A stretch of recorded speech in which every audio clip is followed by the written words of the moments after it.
Well, I appreciate the opportunity to be here and share a little bit more of our information from the Maestro program. Again, this was a 3-year program that we had, which really gave us a lot of good on-the-ground research data that we were able to then use for a lot of educational purposes. We did focus on small livestock farms that weren't considered CAFO. We did this primarily because there were a lot of cost share incentive programs and other financial incentives for CAFOs, and we could see that several of our farmers didn't quite meet that threshold to be a CAFO, and so they were falling through the cracks in terms of some of the financial incentives that were being offered. And we didn't want those livestock farms to struggle because small farms were really important to Missouri's economy. And so we focused primarily on those farms that didn't meet that threshold.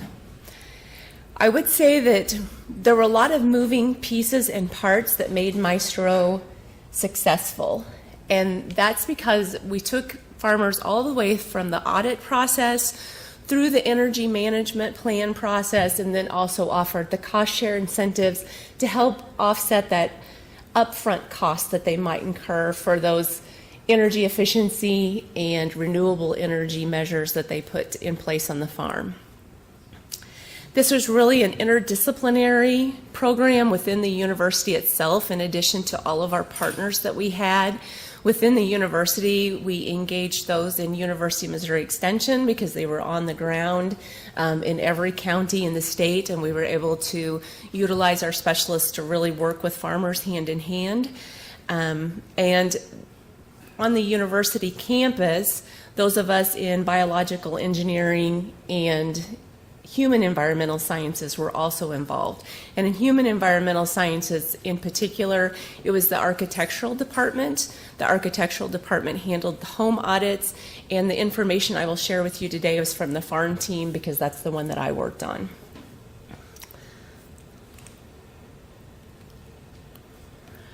Through the 3-year program, we did offer 254 energy assessments, and we were able to follow 147 farmers all the way through the upgrade process and offer that cost share incentive. We really felt like the cost share part was important because we were able to streamline that process. We were very easy to get through the university to offer that cost share versus what it may be if somebody would go through a USDA program, through the EQIP or REAP programs. It was just a little bit more streamlined to be able to work through us. We also helped dovetail funding through the local energy suppliers, co-ops as well. This is a chart that just shows the sum of our estimated energy savings through the project. You can see that the electricity saved was a little over 1,500,000 kilowatts of electricity, and a lot of the poultry producers that I worked with had propane versus natural gas, and we were able to help 69 producers save 122,447 gallons of propane. So that really does add up. The cost savings that you will see here today, you can see that that was in 2013. As you heard on the panel this morning, savings will be a little different today because the cost of the LED lighting has went down, the cost of solar has went down. And so I think that the savings that you would see today would even be greater. So keep that in mind when you do see the cost savings today that was in 2013. And so I really think that you would be able to see more benefit. And so to really capture how much it would save you today, I would encourage you to look at like the actual gallons of propane, the kilowatts of electricity and natural gas in the therms. Take a look at that versus the cost share savings. Of course, we started out with energy audits. You heard a little bit about how energy audits work today. Energy audits really evaluate the current operation and then make calculations of that existing operations efficiency, and then we'll offer recommendations based on what what you have in place currently. Do you have incandescent lights in place? How much insulation do you have in your barns? If you have curtains, are they uninsulated curtains? Everything is based on what you currently have in place now. And we will get a good baseline of energy, a good energy audit. If you're going to be looking at whether an energy audit is going to be good for you, it will start with a good baseline of what you're using now. It will go back a couple of years. You will be required to help do a little bit of legwork there, because the auditor really needs to get a good, complete picture of how much energy you're using in that barn, whether that's electricity, propane, any gallons of oil that you're using. They'll need it all. Why were we interested especially in poultry? I wanted to focus on that today. Poultry is very important to Missouri's economy. It ranks third in ag sales, only behind grain crops and cattle. So it was very important to us to help producers realize how they could become more energy efficient. Poultry farms are large users of energy, but they're very temperature controlled. They're very climate controlled. And so we could see that we could capture very large energy savings very quickly with our poultry producers. Most of those happened in terms of the lighting that we were able to work on, heating, and then electricity.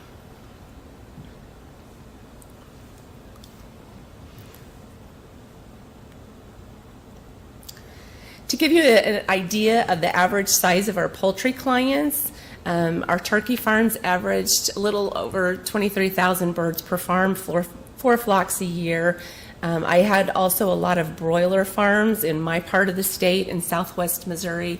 You're getting close to that Arkansas border, so we had a lot of broilers. And those averaged 80 to 85,000 birds a farm, 6 flocks a year. Pullets would be smaller, and then of course your layers, they keep that flock all year long and have 48,000 birds a flock. It really was variable depending on what type of farm they had.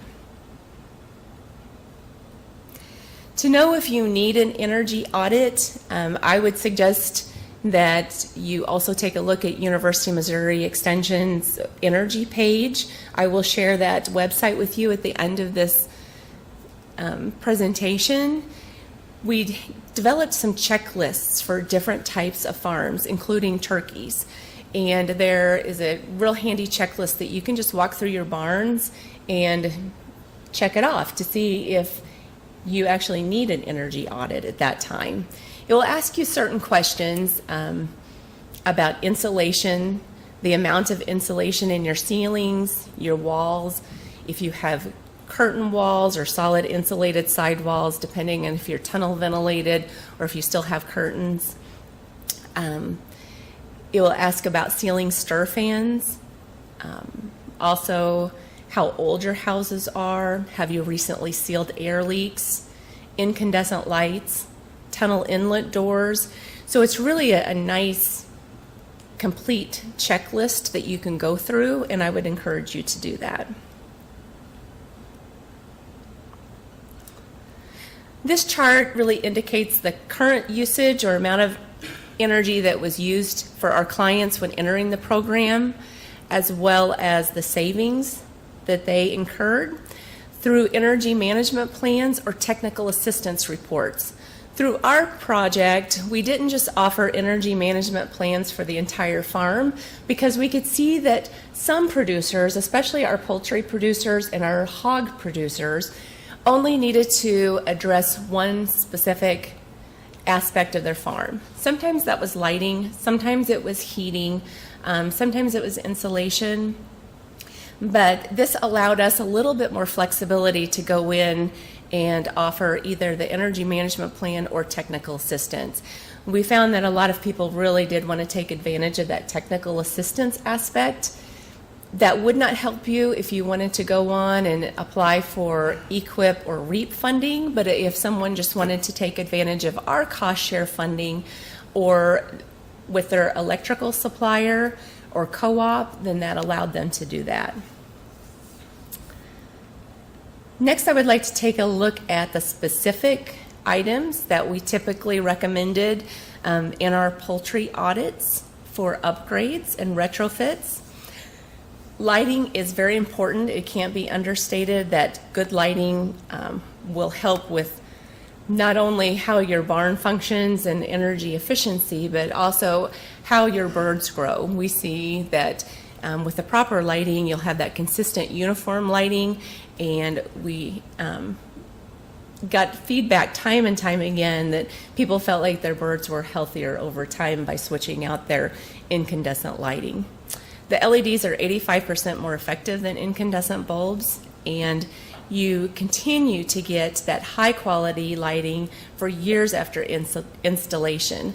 The University of Arkansas has data that indicates that LED lights are maintaining 70 to 80% of their light output 2 years after being installed in broiler houses. And so that's why we really recommend that you get the 3-year warranty on those lights and that you work through your suppliers to do that so that you can get those really good high quality lights. Make sure that you choose lights that work with your integrators. We did see a little bit of a difference from integrator to integrator, what they would recommend in terms of lighting. Typically, the light color temperature is between 3,500 and 6,400 kelvins. That's a really cool white light. If you think of the light spectrum from yellow to a really bright white, it's more on the bright white. And I was amazed at just the difference in how it felt going in before and after retrofits. There was just a difference in how the buildings felt with new lighting. And of course, make sure that your integrator is very happy with the color temperature that you choose. 63% of our poultry producers installed LED lighting. Some of them also did install CFLs. And I will share a little bit more about CFLs in a few minutes. I actually pulled one of our energy audits for our poultry producers. And so I wanted to go through an actual plan with you to kind of show you what was actually recommended.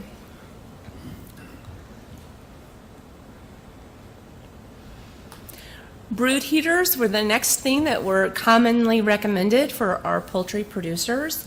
Radiant heat has a distinct advantage of being a heating system that will actually heat the birds on the floor rather than the air in the house. It just pushes the heat down much more efficiently than the old pancake heaters that a lot of our producers had. You'll save about 15 to 30% in energy bills by switching to a radiant brood heater or the tube heater. And I showed both here. Most of the producers that I worked with went back to like the brood heaters because that was what they were comfortable with. It's really nice to see some of the differences that will actually save you time also with brood heaters. Brood heaters you can put higher up than you do the old traditional pancake heaters because again it pushes that heat down to the floor. And so you don't have to spend as much time raising and lowering heaters as you would before. 37% of our producers did install radiant heating in their houses, and this did save a little over 28,000 gallons of propane. University of Georgia Extension has research that shows that the zone for radiant heaters, the radiant brood heaters, can be as wide as 40 feet in diameter, which really does make a difference in terms of how packed your birds are. They're going to be a lot more loosely packed across the floor. There is a cost to installing radiant heaters as opposed to like the lights. You could switch those out yourself. Most people did hire an installer to switch out the radiant brood heaters, but I did have a few producers that are pretty handy and they felt really comfortable doing it themselves, and so they were able to save the install cost on this as well. So it depends on how comfortable you are with making those retrofits. Insulation is, of course, very important in maintaining proper temperature, and the recommended R values, this is in Missouri, will depend on whether or not they include artificial heat or not, because some houses do, some don't. You can often seal the small air leaks with foam insulation. We talked about that. That's a real low cost way to make a difference in your houses. And if you have the tunnel houses, you can make sure that you have proper insulation all around in the sidewalls, but if you don't and you have curtains, you need to make sure that those curtains fit snugly against the wall, of course, to avoid any air leaks. I did want to go through an example plan, just some of the highlights in this plan to show you what was recommended. This is for a broiler versus turkey because that is what I had the most of in my particular area. The bottom line in this plan is that it would save this particular producer a little over $20,000 a year in energy at that time. This was a 21-year-old farm, so the buildings were a little older. They were shorter buildings versus the longer tunnel vent houses. And so I'll just take you through. There were 4 poultry houses on this particular operation. He raised 6.5 flocks a year. 21,500 birds per flock because they were the shorter houses versus our 32,000 and the longer. The target weight was about 4.3 pounds. His top priorities were lighting, heating, and insulation. He wanted to start with heating. He knew that right up front. I always took my cues from the farmer. They knew exactly what they were looking for, and so that's where we started, was the heating. This is the energy pyramid that I talked about earlier. You need to begin with that good energy audit, a good analysis of your farm to know if there are areas that you can conserve energy very easy. Some are very low cost, no cost ways that you can be saving energy, and then you move on up that energy pyramid. And so we started with energy conservation, moved up to energy efficiency, all the way up to renewable energy. We always encouraged our producers, wherever they were at on this pyramid, after that energy audit, and they could see, well, I'm doing a pretty good job. And so just moving them on up the pyramid was our goal. We gave 2 lighting options to this particular producer, LED lights and CFLs. I don't know if you can really see all of those numbers, but the CFL payback was a little less than 2 years. It was an easy choice for him to make to decide to do those CFLs. We did recommend that for this particular producer, that he get that 4100 Kelvin. That was an integrator specific Kelvin that they wanted. And so again, that's that bright, cool light. The LEDs would take 5.5 to 6 years to pay back, and so that's why he opted to do the CFLs. Here's the CFL recommendations. It was the 4100 kelvins. You can see here that we recommended only using high quality bulbs with keyless sockets, nickel-plated bulb ends. It was actually very specific. When you see these energy audits, they're going to go into great detail about what type of bulbs you should use, what type of heating you should use. If you have a very good energy audit, they're going to be very specific and show you exactly what will work for your farm based on the information that's captured when they do the farm visit. The next is the air heating and building environment, and so this was taking a look at the entire building envelope and working our way in. Anything that would improve the building environment. We started with the pancake heaters. They were at the very top of the screen because they had the quickest payback, and he knew that his heaters had gotten to the point where they were inefficient. This had a payback of 3.4 years, and that's what he worked at. Through our cost share program, we worked with him on the heaters, and then he opted to go through other cost share programs and other rebates for the rest of his. He also did add stir fans. I will say that stir fans, they may add a little bit when you take a look at energy costs, because it does take a little bit to run those, but the stir fans help push that heat back down to the ground, and so it will actually save you a lot in propane. And the savings that you will see will greatly offset any kind of heat or any kind of energy costs that you have associated with stir fans. The other things that are recommended here really just have to deal with insulation. Insulation in his tunnel doors, his ceiling, sidewalls, and the insulated curtains as well.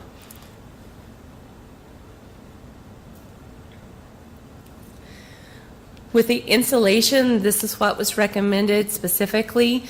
He had all of his cracks sealed. He did a really good job before we got there. He had already went through and sealed up all of the small cracks all the way around the houses. We just recommended adding insulation in the ceiling and walls. It can make a huge difference in terms of the energy that you use. It's important to realize when you see a small crack, even if it's just 1/8 of an inch, it may seem very small, but if that 1/8 of an inch runs all the way down a 500-foot long house, that's the same as having a 2-foot by a 5-foot hole in the side of your wall. And so something that looks small still needs to be sealed up.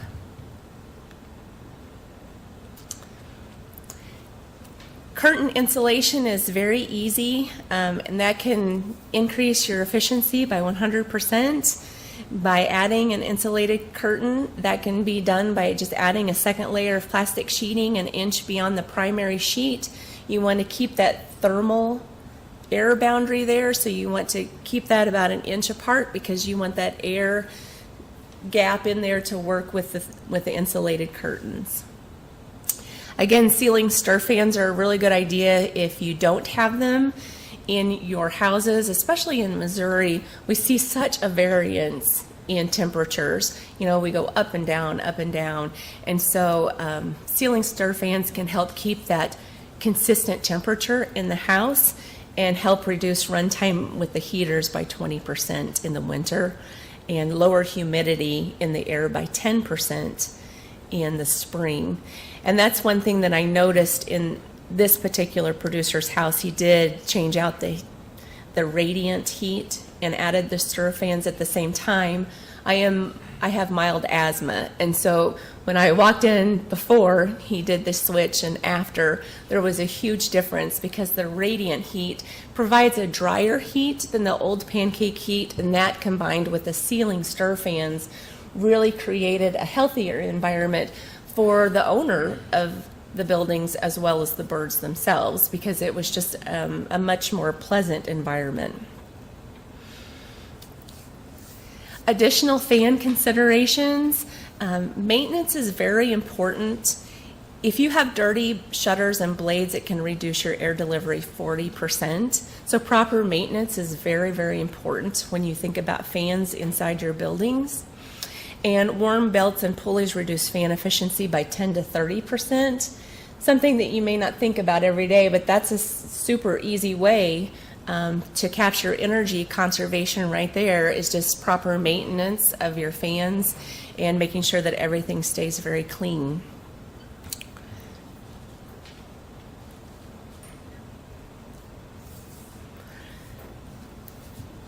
This is just kind of a look more in detail about those radiant heaters.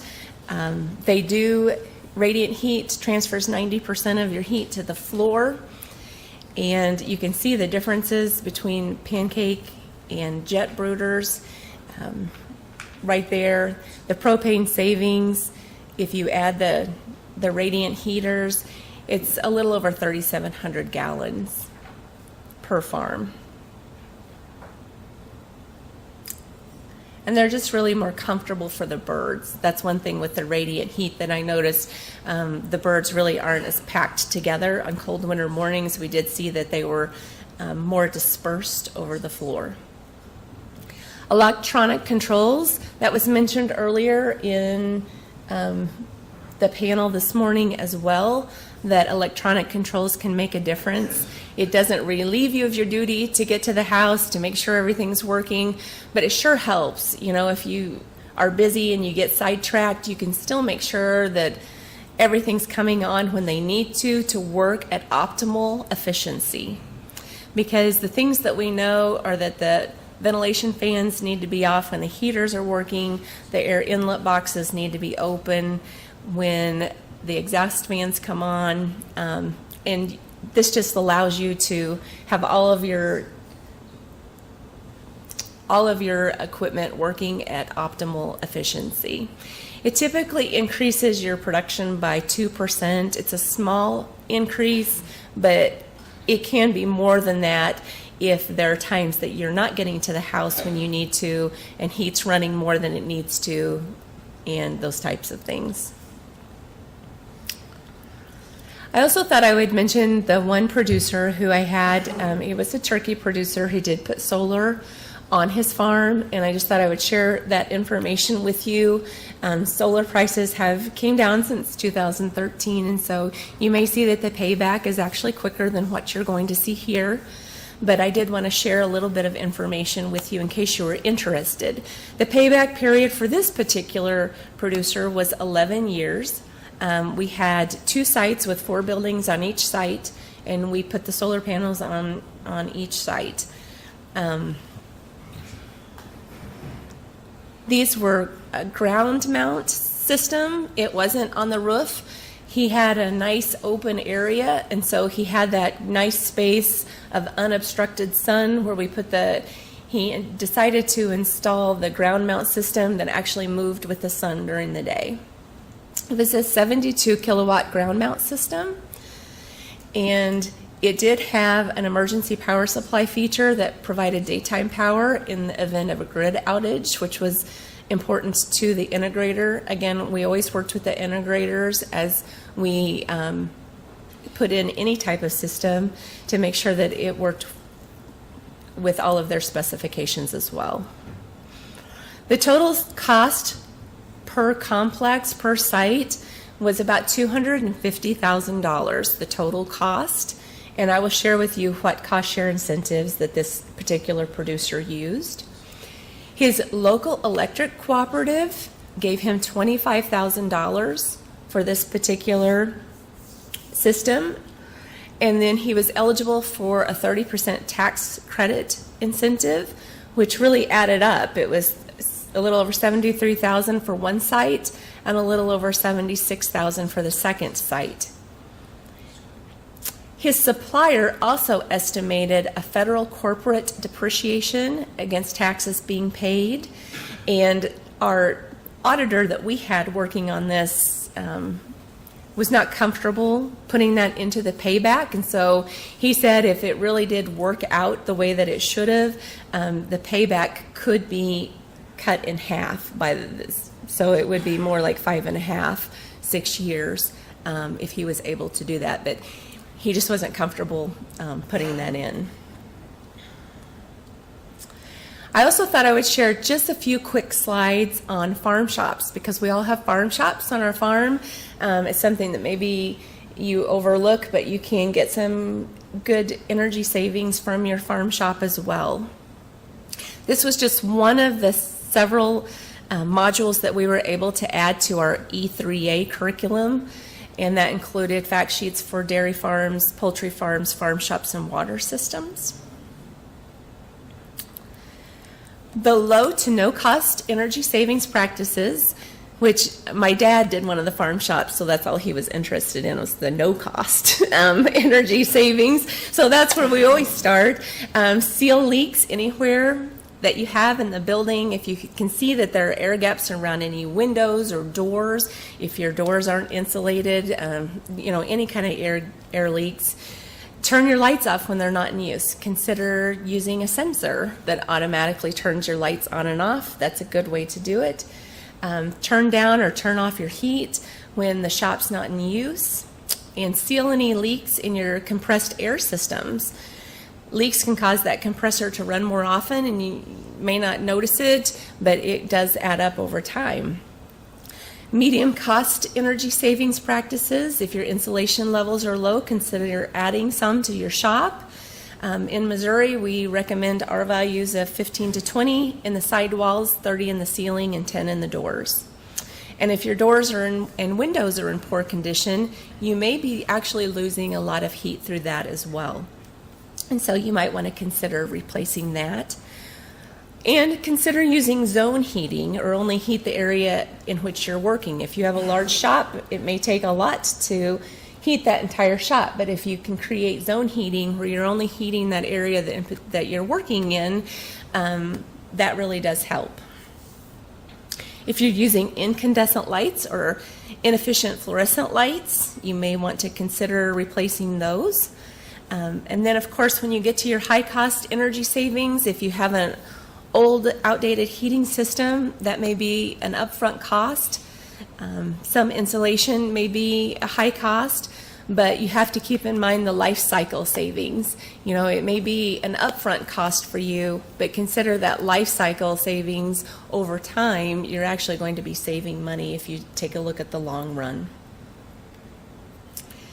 This is the website that we have that we developed at University of Missouri, and I would suggest that you take a look at that. There are specific checklists and sheets for poultry farms that you might find are useful to you. I appreciate you letting me come and speak with you for a few minutes today. Thank you.